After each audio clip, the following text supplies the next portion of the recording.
Ed Zanetti, this goes, of course, to you, Captain Job, for you, Swapan, my dearest friend. Rene, of course, Nyagagmabu, please take a look at that. And please, Samantha, if you can forward this to your group of the BRICS, that would be awesome. All right? So this is a contribution to Common Carbon Market Initiative, which I'm calling here CCMI. Swapan, if you remember, we already talked about this in the past. It's about having a platform that would put the developing world together to take advantage of these carbon markets, both regulatory and voluntary.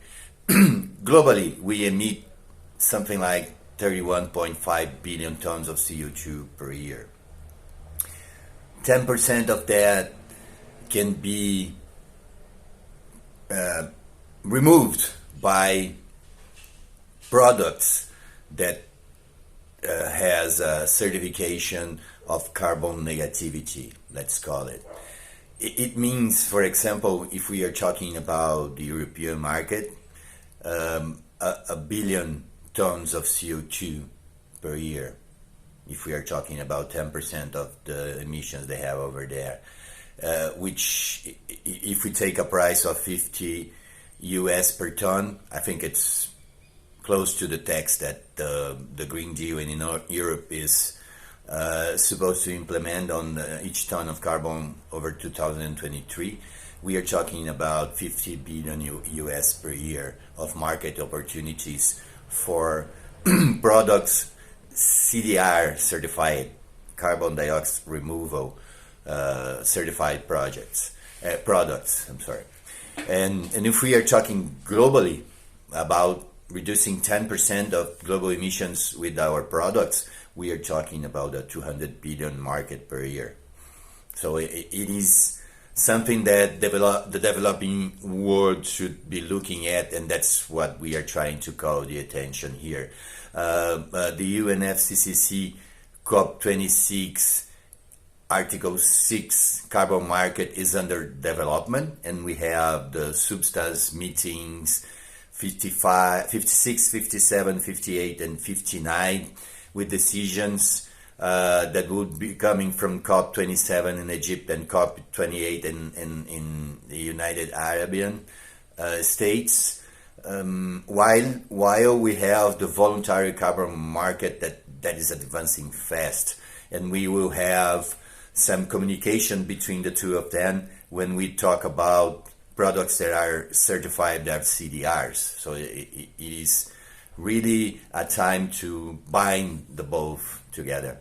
And for the developing world, what makes more sense for us is the AFOLU sector. It creates jobs, green jobs.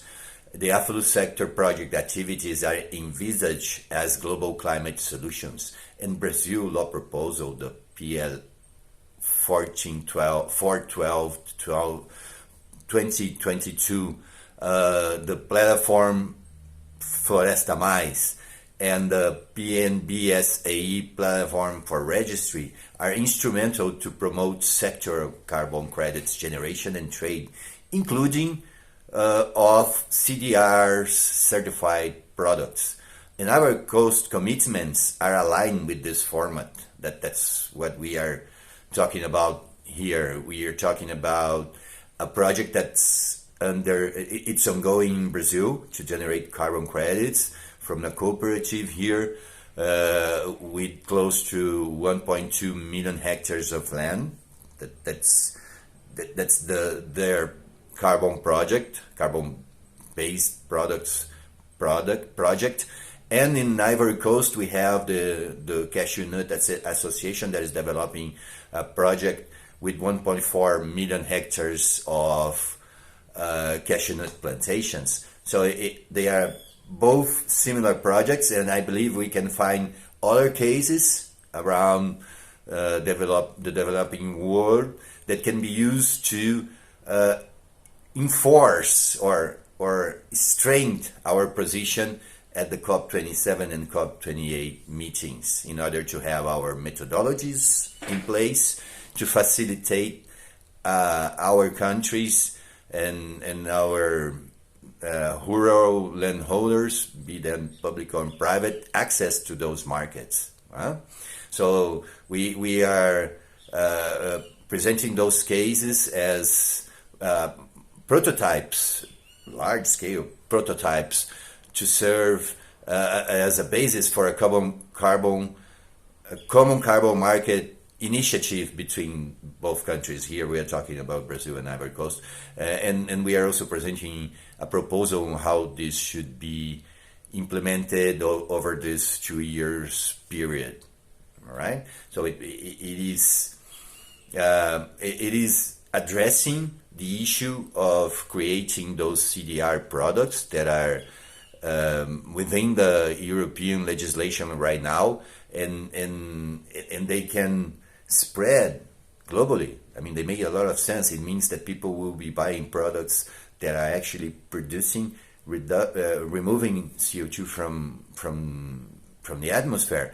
And carbon-based products are grains, proteins, and fibers, which are photosynthesized by the vegetation, right? So the more we produce on grains, on fibers, and proteins, the more CO2 we capture from the atmosphere and transfer to the society on products. And some of the products, those products like furniture and construction wood, they stay in the society for periods that are over 30 years, over 100 years, which means that they are very efficient on removing this and using this atmospheric CO2 for producing carbon-basic products.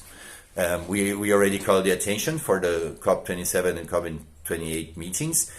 We also want to call the attention for the supervisory board.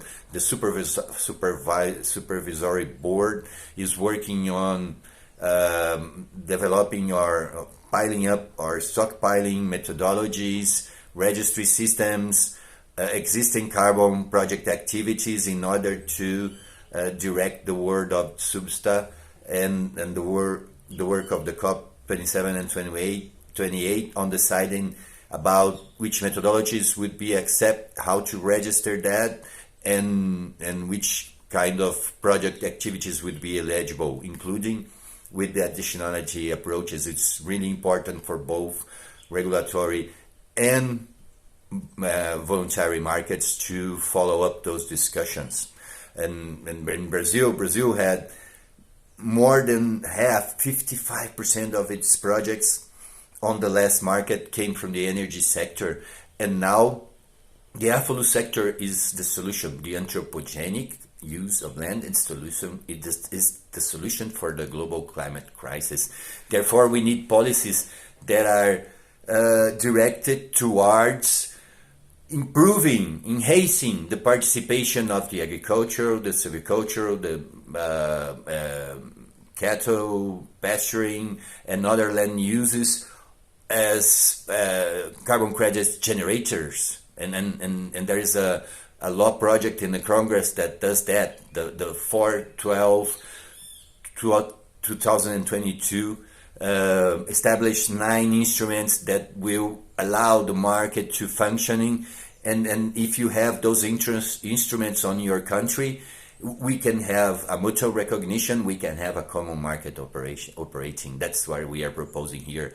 If you set up a legislation with those instruments, then you have similar instruments spread all over the developing world, and we can develop and we can work on similar methodologies. We can scale up our projects, and that's, I would say, doable at all countries over the next 2 years. The system works. It's available. It is like an app. You can download it in your countries as long as we have an agreement with the provider, which is here from Brazil, but we can think about others. I mean, India is very good in that field as well. So in Brazil, there are 2 projects, as I mentioned.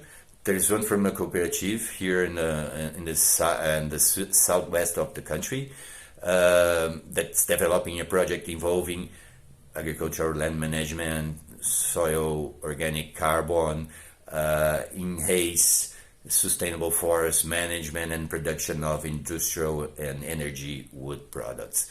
And in Ivory Coast, we have a similar activity involving the improved forest management of cashew nuts plantations that will generate credits for both from increasing of productivity, from increasing soil organic carbon and the agricultural land management practice. So there are very well established similarities on between those projects. And in Brazil, there are two main activities under development. One that we can call it Forestry Plus, which is based on silviculture and can generate up to 110 US million dollars per year on carbon credits, and there is another one directly to CDR products that can generate 120 million US dollars on carbon payments.